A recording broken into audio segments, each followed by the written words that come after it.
Good afternoon, everyone. Thank you so much for coming out on this beautiful spring day. I appreciate everyone that was able to make it here in person, and also we are web broadcasting this, and so I know that members of our university community that could not make it because of meetings or whatnot are listening in and are from our sites and centers. Just a couple quick housekeeping issues. Just to be so everyone is aware of.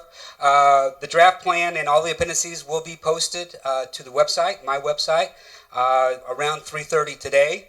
Laura Hancock will send me a text as soon as it is up, and so if there are any issues, I will make sure that you all know that. Also, we are recording this, and so the recording is being synced also with the PowerPoint through the magic of technology with Jeff. I'm letting you know for two reasons. One, just so that you know that this PowerPoint will be up, and also it's a state law to let you know that if a meeting is being recorded, that we let you know.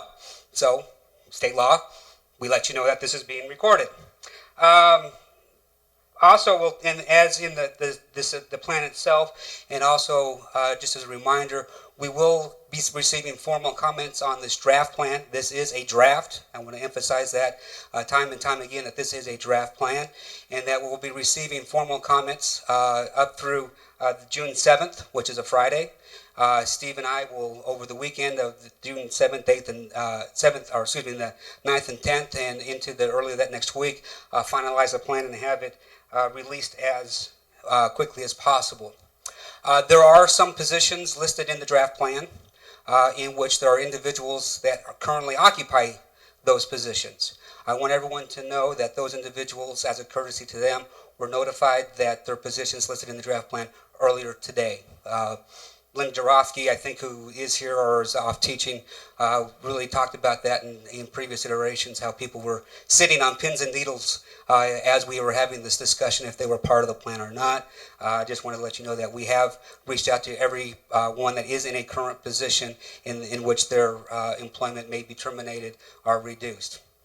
So with that, I'd like to jump into the discussion for today. I do want to spend a few slides and a bit of time talking about the context of the situation, so that we're all really speaking from the same page.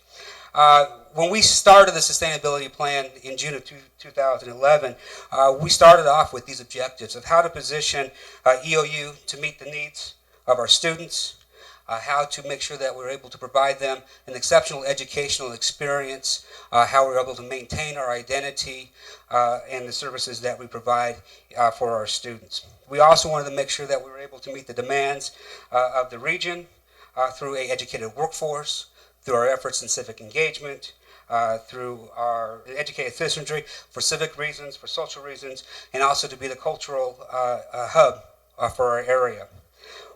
Also, very importantly, we wanted to make sure that the programs that we were able to offer were of exceptional use.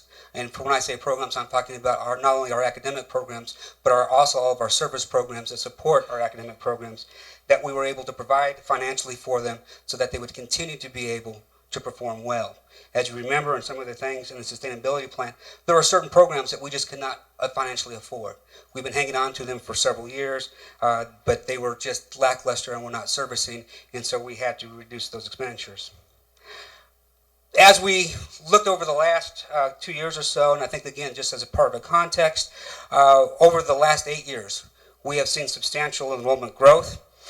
We have seen our total enrollment grow by nearly 30%. On campus, that growth has been at 15%, and our off campus through our online programs and through our on-site programs have actually grown by 44% over the last 8 years. But as you can see, we are hitting a plateau. Over the last 3 years, our growth on campus has been at 4%. Our off campus has been around 5%, and our total growth is also at 5%. And so while we've had substantial growth in the past, we are seeing right now where we're reaching a plateau.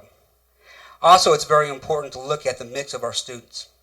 One of the things that we are seeing is that the full-time equivalency of our online programs continue to grow at a pace that is also faster and widening the gap between our on-campus programs. This is a good thing in many ways, but it's also something that we have to be very careful about. We need to have a robust campus environment. We must have students that are here on the campus. But we also must acknowledge that the programs and the services of the majority of our students are not here on campus. And so we have this bimodal aspect that we must attend to. And that too causes financial pressures, financial issues, as well as just stretching our staff and our faculty very thin. One of the things that we've talked a lot about over the last several years is what drives our cost. Again, this was presented at the previous town hall meeting, but again, just to provide some context, a majority of our costs, well, first of all, our costs are continuing to go up. A majority of our costs are personnel costs, and we all know this, they're not necessarily salary driven. They're PEB and PERS and what we call the OPE. And right now, for this fiscal year, they represent about 88% of our revenues. Again, in the initial sustainability plan, our goal was to lower that to the high 70s or to the low 80s. We are also seeing a significant shift in the way that we collect our revenues or where our revenues come from.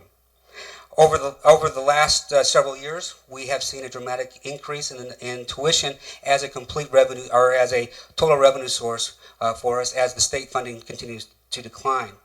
Our total revenues over the last 3 years have actually decreased by 4%. I just received literally a report about 5 hours ago dealing with tuition revenues for the entire state system. And we are one of the interesting universities in that over the last 5 years, our tuition has increased by 19%. The average for the entire system is over 30%. Our decrease in state funding on a per student basis over that same time period, over the last 4 years, has decreased by 41%. And so we're looking at a significant shift in the way that we fund and finance our operations. All the universities are seeing that significant decrease in state funding. Most of the universities have augmented that with early increases in tuition, significant increases in out-of-state tuition, and as you all know, we are just starting to get into that game. As a result, we are on a roller coaster. And again, I'm not saying anything new to any of you, just putting things back in context to frame our discussion. As you see, the red line is one that continually goes up. That's our cost line. We're serving more and more students, so of course your costs are going to go up. Also, in serving more and more students, our revenues will increase as well. But you can see the enigmatic fluctuations of that revenue curve. One of the things that we've tried to do and continue to strive to do through the initial sustainability plan and also where we're projecting forward today is to have that revenue stream be more consistent, more reliable, and fortunately or unfortunately, more on the self-generating side. As I mentioned, state revenues continue to decrease, and we cannot count on the state at that continued level. It's also important to note that over the last 8 years of this graph, only 3 times did the university ever have a positive net revenue. A positive net revenue. If you add up the entire 8 years, we're actually down $2 million when you take out the positives and the negatives. So this is a systemic issue that we as a university, and you all know this, have fought with, have wrestled with over the last many, many years. So, moving forward. Some of the principles of the sustainability plan that we initiated 2 years ago still hold true today. Serving our students, serving our region, making sure that we are able to offer exceptional educational opportunities for all of our students, making sure that we are able to provide exceptional service to support our students in their academic pursuits, to make sure that we have services that support the very, very good work of our faculty and staff. But as we look at the future, I do believe it's time that we take a very strategic focus in all of our programs and services. We need to focus on those programs that most consistently meet and support our mission. We need to talk about student access and the success along with what we can do for the region. We must aim for a fund balance beyond the 5%. As we know, in the short term, or every year, at the end of the year, we must have a 5% fund balance and be in compliance with the Oregon University System policies. In our initial sustainability plan, that was our target, to get to that 5% and slowly build afterwards. I think we need to be a little bit more aggressive and progressive in that effort and build a 5%, go beyond just a 5% fund balance, even upwards of an 8.5% fund balance point. This will allow us to make investments in key programs and services that meet, again, that are critical to the success of our students, that are needed for us to succeed in our mission. These areas include not only academic units, but also, for example, technology infrastructure. The ability to provide funding for our missions team to go out and recruit more and more students. Marketing has been a big discussion point over the last 2 to 3 weeks by many of you about how to attract more students. Again, we need to have that investment pool to do those type of things. We also, by having a fund balance beyond the 5%, will be able to have a safeguard against short-term fluctuations either in cost and or revenues. This way we don't have to continue to readjust. We can make minor modifications if we go beyond just the minimum 5% at level. This plan, along with the sustainability plan, along with all of our efforts, is not just about controlling cost or cutting cost. It's how to make sure that our cost containment and our revenue structures work hand in hand. You cannot just do one or the other. They must work together, and they must be something that is feasible. And in doing so, we have to admit to ourselves, and this was part of the building the engine while flying the plane from AAP so many years ago, live within our means. Live within our means. One of the key things that I've heard over the last 3 to 4 to 5 weeks is this program doesn't cost anything, so we should continue to do it. Every program has a cost. Every program, every service that we do has a cost. It may not be a direct cost that you could identify immediately, but when it takes our time, our talents, and our focus, that means we're not doing something else. And we must direct all of our attention, all of our resources to those programs and services that make a significant difference for our students and in our mission. And also, very importantly, there are some systemic issues and systemic policies and procedures, if you will, that we followed have followed as a university for many years that hinder our ability to be financially sustainable and also accountability. And many of those things, as we identified them, are addressed in the plan that we're presenting. Let me get into some of the non-instructional recommendations that are contained in the plan, and then I'll hand it over to Steve to talk about some of the academic policy or academic recommendations. As stated before in the town hall meeting, all administrative faculty and the executive team will be taking furlough days for the upcoming year. This represents about a $250,000 to $300,000 savings and is a short-term aspect. It is one that will enable us to meet the 5% fund balance for next year. Again, I want to be very clear in it. That is a short-term solution. It is not one that we can count on and bank on year after year after year. In the plan, there are 5 positions that are being eliminated. 3 of those are classified positions and 2 of those are admin faculty positions. 3 of those are currently vacant. Or excuse me, 2 of those are currently vacant, and 3 are currently individuals in those positions, and they, as I mentioned, have been notified, and it is not a surprise to them. We are also, as part of our ongoing work, always combining and streamlining positions. That is something that is not new, and we will continue to be very aggressive in that. We will be able to combine and streamline as individuals move within the organization, as well as individuals seek opportunities outside.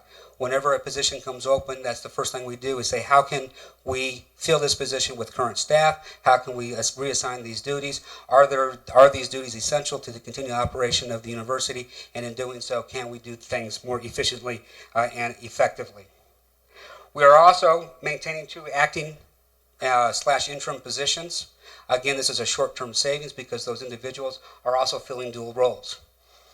Angie Weisenflew is acting athletic director and women's basketball coach. And in doing so, we are able to have a salary savings, and we will continue to do that for the upcoming year. With regards to some of the non-instructional, some of the things that we've noticed is that there's a lot of duplication of services between what is happening in the colleges and also what is happening centrally, mainly with travel, reimbursement, and things along those lines. Over the summer, Laura and a team will be working with all of the individuals in the colleges to streamline those efforts and to centralize specifically travel and also some other elements. This will reduce duplication of efforts. This will be more efficient and more effective. It also will eliminate a lot of errors that are currently occurring.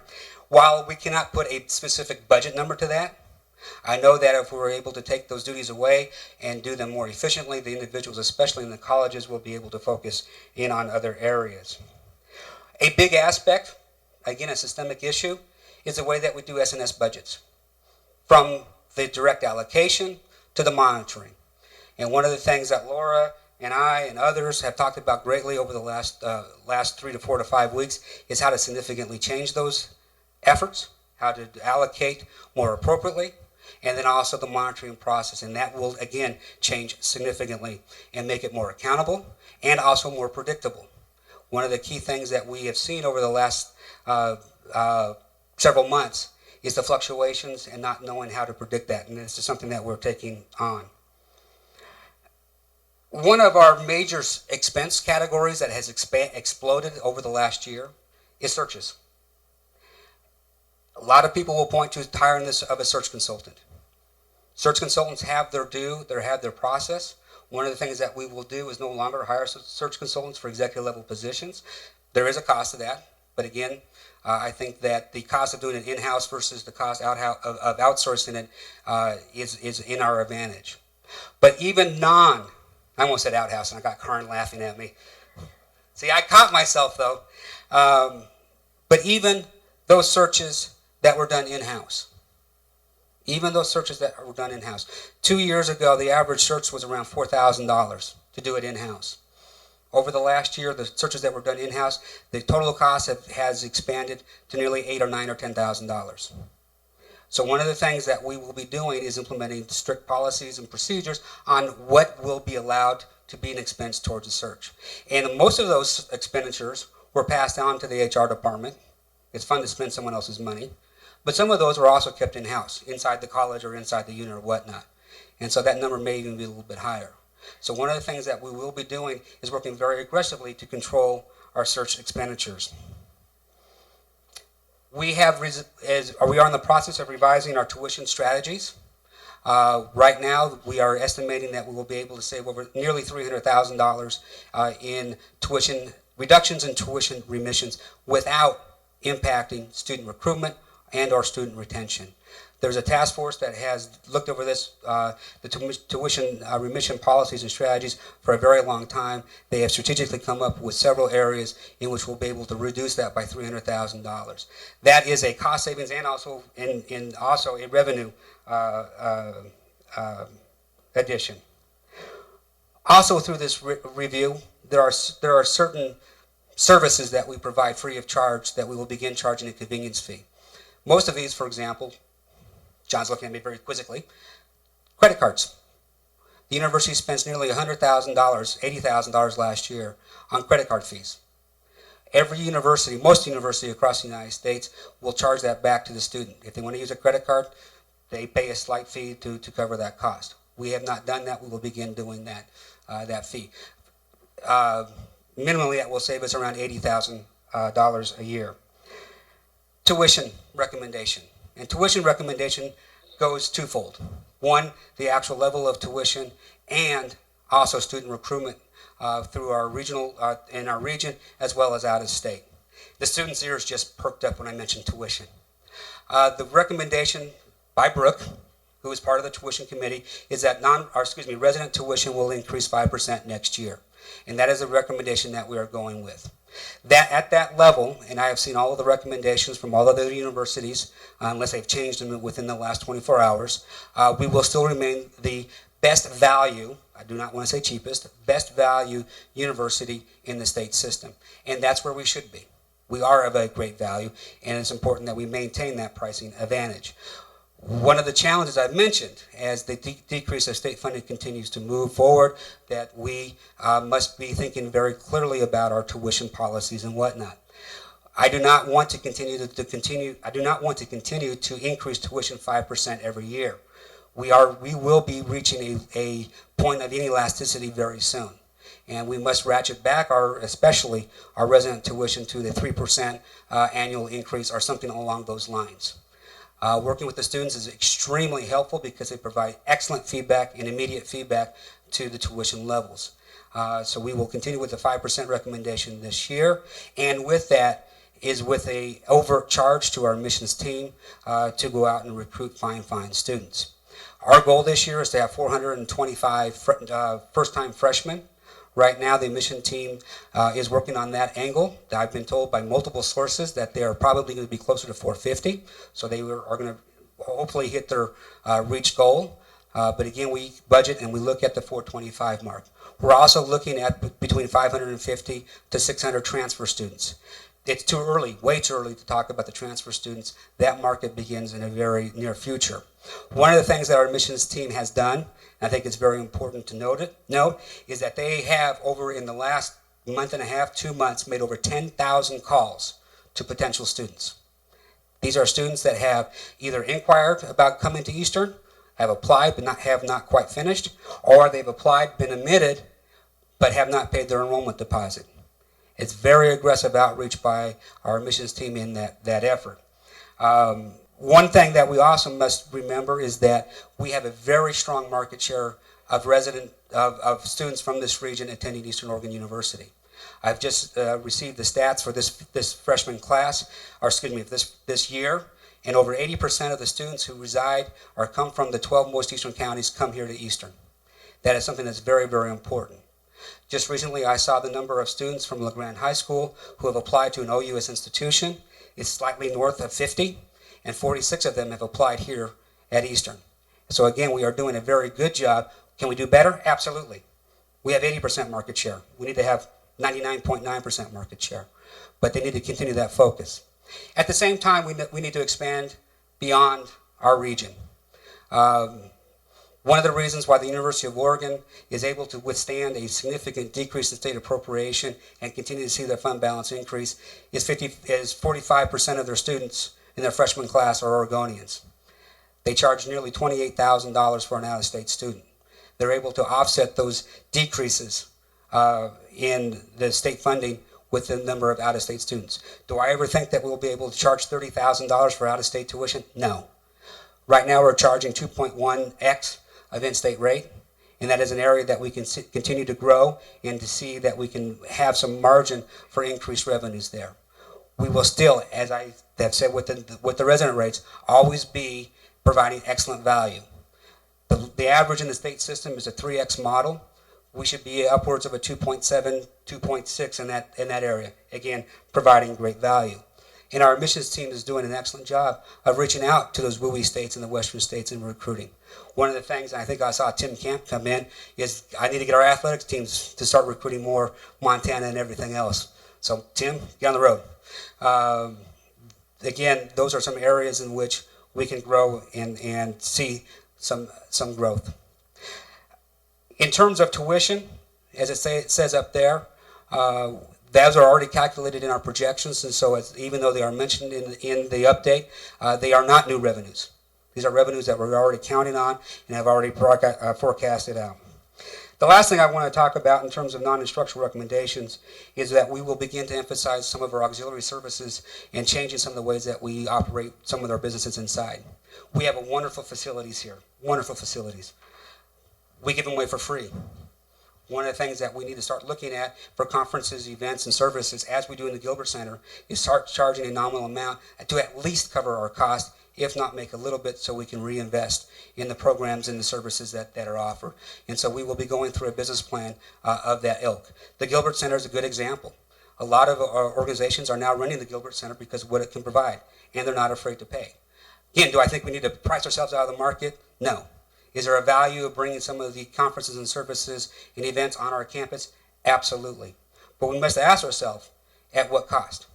At what cost do we want to have Shar cleaning up after them and paying her salary and not being recouped for that? So those are some of the business decisions that we are walking through.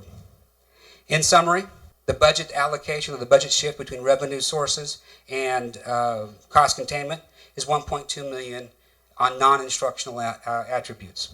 This includes the elimination of 5 positions, the combining of several positions, and also dealing with some very important systemic changes that will be implemented over the very short period of time. Now I'd like to hand the mic over to Steve to talk about the instructional side. The instructional review, part of the spring update to the sustainability plan, took 2 broad parts. The first part was the institutional level look at operational policies, procedures, the way we deal with things. The second part was a program by program look at what our programs are doing in terms of revenues, student credit hours, RAM funding in terms of the cost, personnel costs, with all of the faculty FTE associated with the program area. We have the bulk of our efforts came out of the broad operational policies and changes. The total there that we're projecting saving is just over $1 million. For the second part, it's a little under $800,000, or no, 500.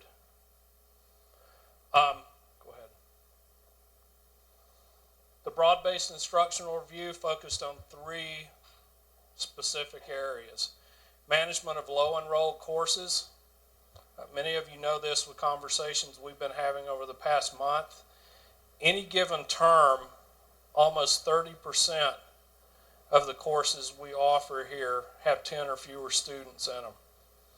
If those courses run in load, we lose about $400 a course on those. The good news is that about 30% of our courses run from 11 to 18 or 19. That's our sweet spot. The next largest segment of our courses run from 18 or 19 to just under 30. We have very few courses that enroll 40 or more. Our challenge in terms of managing low enrolled courses is to keep the bulk of our courses enrolled between 11 and 30 students. Management of instructional load and overload. We've really done a poor job at the college levels, institutional levels, in many ways with that over the past decade or two. Management of instructional release time and service load. This was not something that was originally on my radar. Multiple people brought this concern forward over the past month. Concerns about consistency, concerns about what release time is given for, concerns about the loss of instructional capacity. So we'll be reviewing instructional release time, both what it's given for, how it's given, and to make sure that if we're going to continue doing it, we'll be doing it consistently across all 3 colleges. The recommendations from the academic program review focus, as I mentioned earlier, on 3 broad areas. Program structures that support student entrance, retention, completion regardless of location. We all know that about half of our students are off campus, about half of our students are on campus. Many of our programs do a great job of serving students regardless of where they are. Some programs aren't structured in ways that they'll be able to serve students wherever they are. That's okay. Other programs have some ground to make up in that regard. We need program structures which reflect sustainable faculty staffing levels, which is to say we don't have our people teaching 2 or 2.5 or 3 FTEs worth of work a year on top of commitment to discipline and engagement in university and community service. Program structures which reflect sustainable faculty workload assignment, avoiding program reliance on regular overload. We should always have, particularly given our structure, probably fairly robust overload. But we shouldn't be building programs on overload. One of the pieces of data we looked at were how many overload or online adjunct FTE we had in a given program area relative to the number of tenure track or fixed term regular FTE we had there. Of the 23 program areas that we have that were part of this review, fewer than half of them had more regular faculty FTE than they had overload or adjunct FTE combined. What that suggests is if we make no program changes whatsoever, we have about half the faculty that we need to serve our students in our programs. I don't think I need to tell you what the odds are we're going to be able to double our faculty size over the next 3 to 5 years. That was really the factor that drove the program streamlining. I'm not going to summarize the broad instructional review or the academic program review here.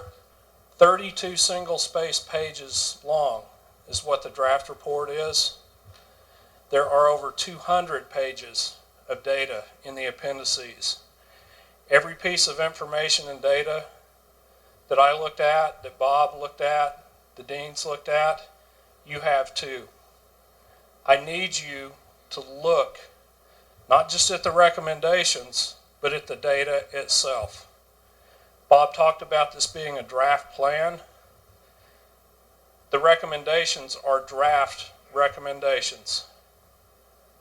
We need more eyes on those data to make sure that we weren't missing, I wasn't missing patterns in it.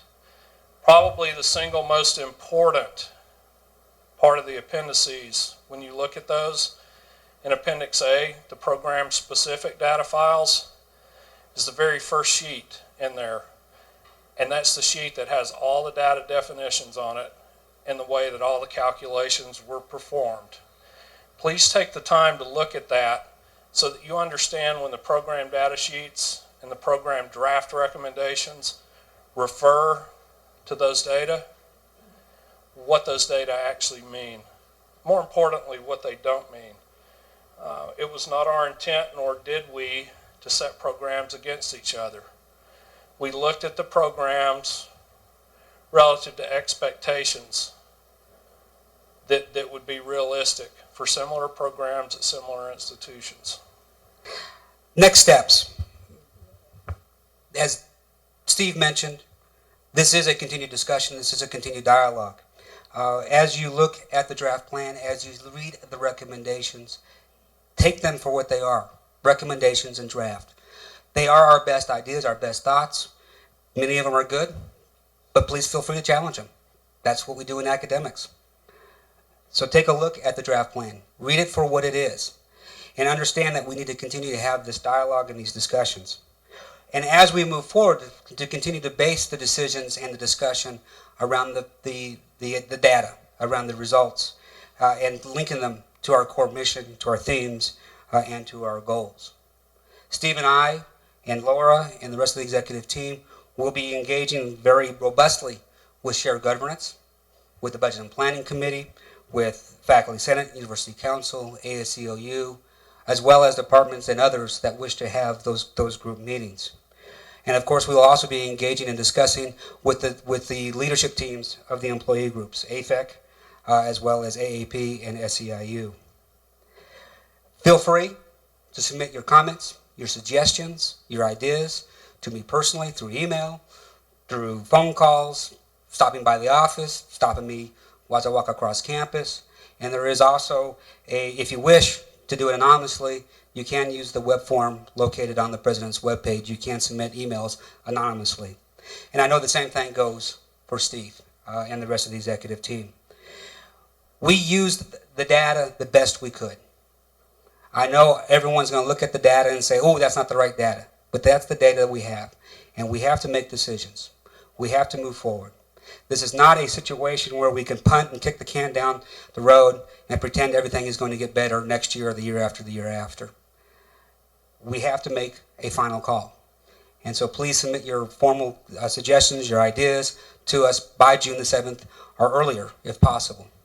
Again, we expect, we anticipate, we want to have that feedback, and then so that we can in fact make the best decisions as possible.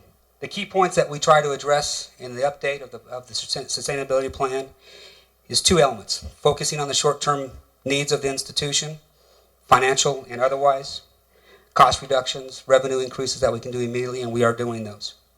But more importantly, we're looking at the long-term trajectories, the long-term horizons, and what we must do systemically so that we are able to get off the roller coaster of financial ups and downs that we have seen so many times.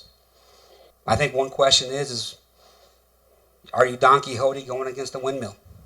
We've done it this way for so long, why don't we just become to accept it? Personally, I just have that zeal that we can, in fact, change some of the systemic issues. Will it be easy? No. No, it will not. It will be difficult. And everyone will look at it from their own perspective and their own paradigm. I know that. But we cannot continue to do business the same. We are in a very, very different environment than we were 2 years ago, 5 years ago, 10 years ago. Yet we use some of the same paradigms that we used 10, 15, and 20 years ago to apply to the circumstances today. It's something that we just need to change and think differently about and move forward on. Again, is it going to be easy? No. I don't anticipate it to be. Heck, if it was easy, anybody could do this. And we all know that's not the case with the positions that we have. With that, I want to thank you for your attention and your time. It is a beautiful day in LeGrand, in Eastern Oregon, and we have much to be proud of. We do have a big challenge in front of us that will not be overcome in a day or two or three or several weeks. But I do feel we are making the right steps now to overcome those challenges. With that, I would be more than happy to answer any broad questions. Tim did give me the thumbs up. The draft plan and all the appendices are on the web. They're located at off of my site, the eou.edu/president.